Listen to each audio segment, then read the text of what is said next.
Hey guys, Chris here. In this video, we are doing the Motorway Range Test in the brand new Volvo C40. So today, we're going to find out just how far this car can go on a full charge battery on a motorway at motorway speeds.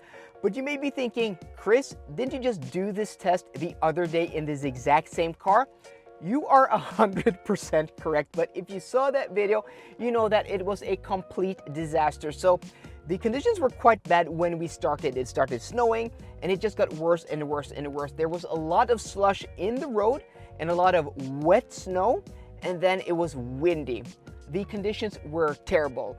And then on top of that, I didn't charge to 100%, I charged to 97%, and we went so low in the battery percentage that we lost all power a few kilometers before our exit. So we weren't actually able to complete this test as intended. So I told you guys, we'll do this test again under more normal conditions, and hence we are here today. 3 degrees Celsius, so the temperature is around the same, but conditions are much better. No snow, no rain, and hopefully only damp and wet roads. We also have a tailwind on our way up of about 3 meters per second, but you know, the weather seems kind of calm. It's dark though. We're starting in the evening. We're gonna start maybe like 6 o'clock here because this car is so slow to charge to 100% from 93 where we are at now, but we're gonna go to 100%. So as per usual, we're starting here at the Eviny Bilkraft chargers right behind me. This video is also sponsored by Eviny Bilkraft, so huge thanks to them. They are one of the largest providers of lightning, fast, and rapid charging here in Norway. If you want to support the channel, download their app in the description box down below. So we're starting here. We're going north to the Mjøs Tower, 233 kilometers on a motorway with speed limits of 110 kilometers an hour. And then when we get back here, we're going to put this car into a chart to see how it actually compares to the competition.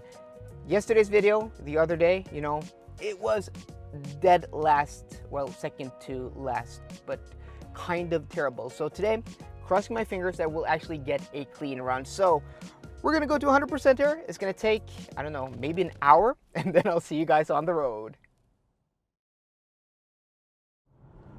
Okay, we are now underway, guys, and we are approaching the Minnesundbrua, and I haven't driven on this stretch of road for the longest of time when it is dark, and I've totally forgot that they don't have any street lights here. Kind of interesting. Let's see if we can get a hold on the windsock here. And yeah, it's a little bit of a tailwind this way. Not much though, maybe 2 to 3 meters per second. I don't think, you know, the consumption, or I mean the wind is going to be a big factor on the consumption this way. And talking about consumption, guys, look at this, 27.3 kilowatt hours per 100 kilometers. Yes, that is much lower than the consumption we had just the other day when we did this test under, yeah, much terrible conditions. And I have to say, guys, because I've been reading some of the comments on that video and people are like, oh, these are just normal winter conditions. Well, it may be normal winter conditions a lot of places, but also consider that normal winter conditions here is minus degrees, like -5, -10, maybe -15. Then instead of that slushy and wet snow, you have compacted or packed snow. You have dry roads, dry surfaces. You know, dry snow is much easier to drive through than this, you know, slushy and wet snow that lays as a layer on the road. That really is one of the worst surfaces you can drive on. So that's why I said, you know, worst conditions. And here, and also going to the mountain, you know, it's going to be colder. It's not going to be as bad, you know, road surface as we've had. And this guy, this XC40 just keeps going faster and slower and faster and slower. How hard is it to use just your adaptive cruise control, guys? But okay, enough about that. But it's dark, you can't see the Mjøsa or anything, and it's not raining, but it's we have damp and wet roads. So hopefully we're going to get a much better result today than we did, well, in the last video. So we're going to keep on going now, and we're going to catch up with you when we get to our turnaround point at Mjøs Tower. Looking beautiful at night, the awesome Mjøs Tower, or Mjøstårnet, probably the tallest wooden residential building in the world. I don't know, I'm going to keep throwing these out as long as they stick, or somebody in the comment section tells me otherwise. But it's not the tallest wooden building in the world. anymore according to some people, but it is still like 86 meters tall and built completely out of wood, this tower. And it's also our turnaround point for you guys who are new here. If you're new here, I'm Chris. We do EV testing here on this channel, so well, if you like the content, please consider subscribing. And also, if you're not new, consider subscribing. But either way, guys, hit that like button down below. And also, if you want to see what happened actually in the previous video when we lost all power, check that video out. It will be linked in the description box down below. But we are going around here. This is our turnaround point. This roundabout, we are going underneath the E6 motorway. And let's take a look at the consumption. 27.7 kilowatt hours per 100 kilometers, which is considerably lower than when we did this the other day. So conditions are much better, and also it is much colder today. Look at this, -4 degrees. So a huge difference, 7-degree difference between here and Skedsmo. So even though conditions are much better today, it is much colder. That is interesting, but that's nice to test this out also. And I'm running 20 degrees in the cabin, which seems to be comfortable enough. And I'm also running the range optimizer, which should put the climate control into a more eco mode, but I'm totally comfortable.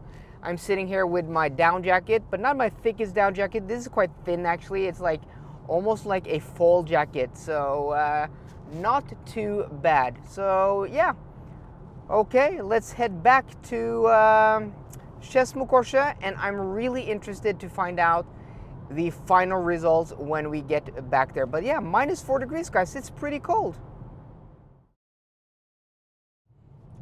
Good news, guys. We've actually made it back. Yeah.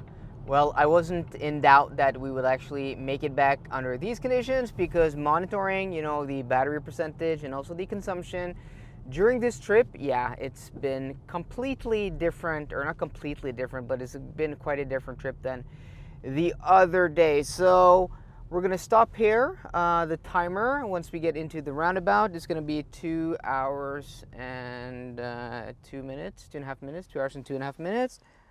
Do we round that off to a whole minute? I'm not sure, but because of, you know, about a 14-kilometer stretch where the speed limit is now 110 instead of 100, these tests are going to be done at a little bit higher average speed than they usually are. And remember, the chart at the end, guys, is the average measured speed, not average indicated speed, actual measured speed. So we're taking the distance, dividing it by the time, we're getting the actual speed. So we're back here with 12% battery, and consumption is 29.7 kilowatt hours per 100 kilometers, which is almost 3 kilowatt hours lower than the trip the other day. So yeah, very different. I mean, you can argue that it is still high, but that's what we're going to look at in about a second. So we're going to connect to the charger here. We're going to see if we get any decent speed, because I am really curious about that after being on the road for a few hours now. Okay, we are now connected, and as you guys can see, we arrived here with 12%, and let's see what kind of speed we do get. It's a little bit milder here, 2 degrees Celsius in Skedsmo. And can you hear that, guys? This car has some clicking sound from some relay somewhere under the dashboard. I have not experienced that in any Polestars or in any XC40 P8s, which is a bit odd. But okay, we are now climbing in speed, and thankfully today we are the only car charging at this Eviny Bilkraft charger, which is a 150 kilowatt charger. So if the battery temperature is up to, well, not speed, but up to temperature, we should peak now at 150 kilowatts, now at 13%. And it looks like we are climbing. That is pretty nice.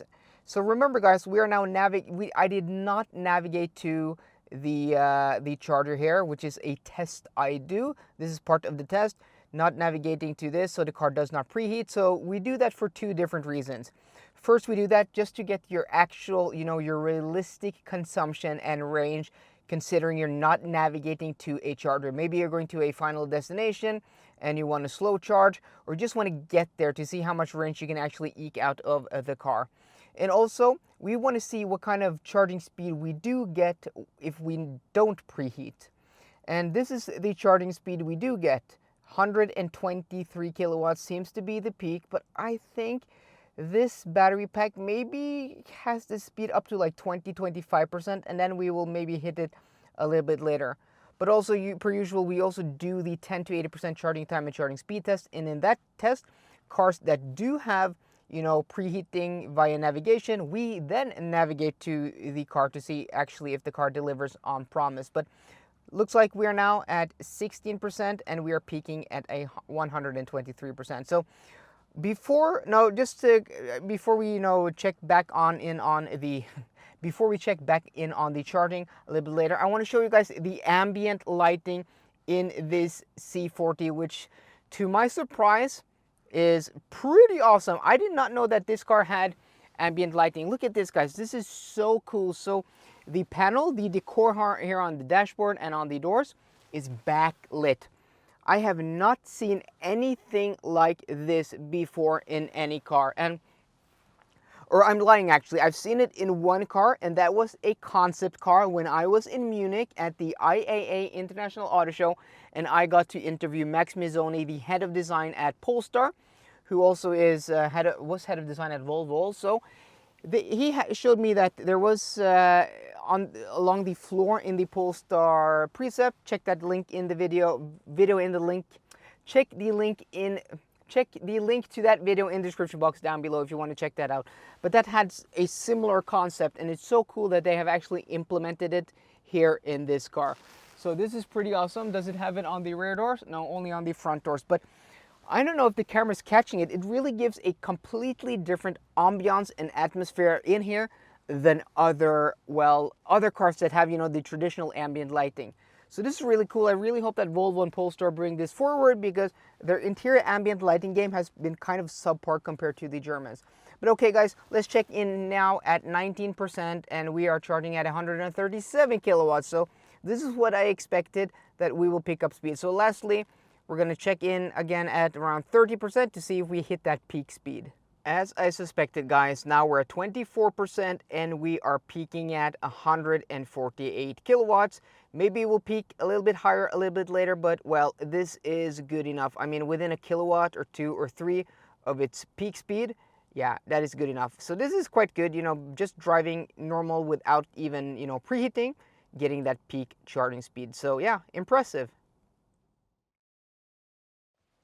Before we end today's video, let's take a look at the battery pack size, the consumption, and then calculate theoretical range. So this Volvo C40 has a net battery pack of 75 kilowatt hours. We take that number, divide it by the consumption, 29.7 kilowatt hours per 100 kilometers, and then subtract about 3% in heat loss, we get a theoretical range of 245 kilometers. So looking at the chart down below, it's not the best result, and looking at something like the Kia EV6, which was done in a little bit milder temperatures. I mean, it wasn't as cold as it was today, but it was raining that day, so that may balance things out a little bit more. That got more than 300 kilometers of range, almost 70 kilometers more range than this car under similar conditions.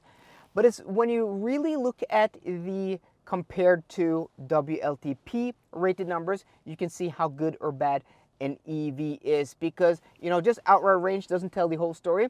We want to compare to the actual claim of the manufacturer or the, you know, testing organization WLTP. So this car comes in at 55% of its WLTP rated range, and that's where you can see the Kia EV6 is over 60, like 62 or 63%. Much better, much more range. But, you know, the take home today is that we got about 20 kilometers more range than we did in the last video. We can't disregard the results of the last video just because they were poor. The reason we're doing this test again is that the conditions were so poor, I don't think it realistically reflects the driving conditions for the majority of people watching this video. It will be relevant to a lot of people, but to the majority, I think today's results will be a more, you know, determining guide for the actual range you can expect, and also more comparable to the other cars we have done this test with. So before we end this video, of course, leave your comment down below what you think about the result today. Are you disappointed? Are you not? I'm a bit disappointed. I was hoping this would have better consumption considering, you know, the more aerodynamic shape compared to the Volvo XC40. and also it being about 7 centimeters lower. But what is interesting is that we are right here with 12%, right? 245 kilometers of range on a test that is 233 kilometers indicates that we use almost all that range left. Why is the car indicating 12%? Well, if we do the calculations, then the car should have 265 kilometers of range. If we look at, that we drove 233 kilometers, which was then 88% of its range. Well, we run those numbers backwards, we get 265 kilometers. This shows that you can't trust the BMS on this particular car, because what that really calculates is the gross capacity, the whole capacity, so above zero and then below zero. So you always have a bottom buffer in a car, and that's why in yesterday's test we went below the bottom buffer and we lost all power. We're in turtle mode. So with that considered, the car indicates 265 kilometers, which is not what you're going to get on a motorway, but that's going to be your absolute max, where you can go 265 kilometers. But that's not what we're testing today, today's motorway range. So guys, I hope you enjoyed today's video. If you did, please drop me a thumbs up down below. And for more car content, as always, please subscribe. See you guys later and goodbye.